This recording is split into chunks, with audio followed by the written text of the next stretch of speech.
Министерката за труд и социјална политика Јованка Тринчевска истакна дека исплатата на платите на вработените во градинките доцни заради доцнењето на градинките со доставување на податоците за плати поради покачувањето од 15%. Посочи дека доцнењето не е поради Министерството, а денеска успеале да ги исплатат платите за вработените во градинките. Значи платите вчера ги потпишав, доцнеа заради доцнењето на градинките со доставувањето на податоците за платите.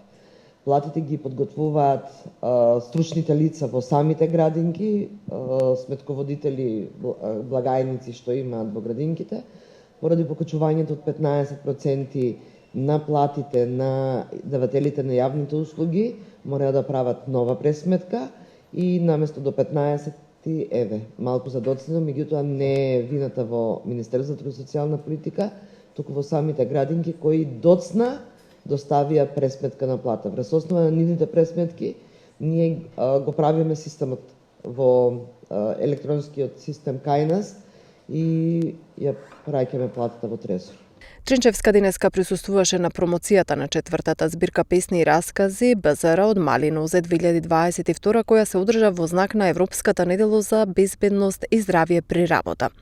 Свесноста за значењето на здравјето и безбедноста при работа се гради од најмала возраст, затоа што денешните деца утре ќе бидат активни учесници на пазарот на труд, дали како вработени, како работодавачи или креатори на политики, рече Тринчевска. Таа истакна дека во новиот закон за безбедност и здравје при работа, кој е во подготовка, се воведува обврска за едукација на младите преку наставни содржини за безбедност и здравје при работа во постојните предмети на соодветната возраст.